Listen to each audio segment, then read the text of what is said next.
थे। इस दौरान नवजोत सिंह सिद्धू ने उनके सामने अपना सिर झुका लिया। मैं सरदार मनमोहन सिंह से माफी भी मांगना चाहता हूं और झुकते वो हैं जिनमें जान होती है, अकड़ना तो मुर्दों की पहचान होती है। ये कहना चाहता हूं कि सरदार मनमोहन सिंह, जो आपके मौन ने कर दिया वो बीजेपी के शोर शराबे ने नहीं किया। इसके बाद वो मनमोहन सिंह के नजदीक गए और उन्होंने उनके पैर भी छुए। पूर्व प्रधानमंत्री उस वक्त सोनिया गांधी और अशोक गहलोत के बीच में बैठे थे। मैंने गंगा नहा ली सर, आपके चरणों में सर रख के। आप सरदार भी हैं और असरदार भी हैं।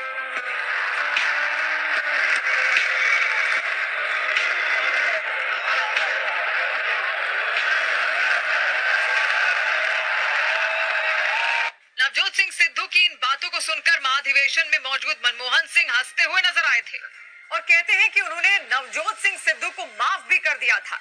डॉक्टर मनमोहन सिंह देश की तरक्की और विकास के लिए कुछ भी कर गुजरने के लिए हमेशा तैयार रहते थे।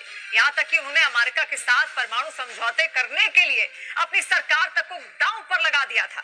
बात तब की है जब डॉक्टर मनमोहन सिंह 2004 में पहली बार देश के प्रधानमंत्री बने थे और वो यूपीए गठबंधन की सरकार चला रहे थे। मतलब सरकार में उस वक्त कांग्रेस के अलावा लेफ्ट पार्टी और समाजवादी पार्टी समेत कई दल शामिल थे। उसी दौरान जुलाई 2005 में भारत और अमेरिका ने घोषणा की थी कि वो असैन्य परमाणु समझौता करेंगे। मतलब दोनों देश परमाणु ऊर्जा के क्षेत्र में एक दूसरे को सहयोग करेंगे। लेकिन जैसे ही इसका घोषणा पत्र जारी हुआ, यूपीए सरकार में शामिल लेफ्ट पार्टियों ने समझौते का विरोध करना शुरू कर दिया था। लेफ्ट पार्टियों ने साफ कह दिया था कि अगर समझौता हुआ तो वो सरकार से अपना समर्थन वापस ले लेंगे। लेकिन इसके बावजूद डॉक्टर मनमोहन सिंह अमेरिका के साथ परमाणु समझौता करने पर अड़े रहे थे। बताया जाता है कि लेफ्ट पार्टियों के साथ सरकार में शामिल दूसरी पार्टियों के विरोध के बीच सोनिया गांधी ने भी एक बैठक में परमाणु डील पर असहमति जता दी थी।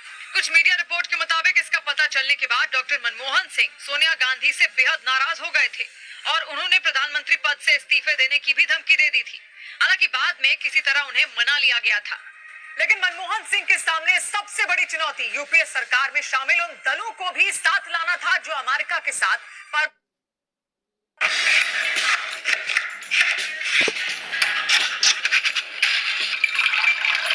लेकिन लेफ्ट पार्टियों ने परमाणु समझौते का विरोध जारी रखा था और नाराजगी जताते हुए सरकार से समर्थन वापस ले लिया था। लेफ्ट पार्टियों के समर्थन वापस लेने की वजह से यूपीए सरकार अल्पमत में आ गई थी। इसके बाद मनमोहन सिंह की सरकार को फ्लोर टेस्ट से गुजरना पड़ा था। मतलब मनमोहन सिंह सरकार को लोकसभा में अपना बहुमत सिद्ध करना पड़ा था। हालांकि किसी तरह वो अपनी सरकार बचाने में कामयाब हो गए थे। लोकसभा में जब वोटिंग हुई थी तो सरकार के पक्ष में 275 और विपक्ष में 256 वोट पड़े थे।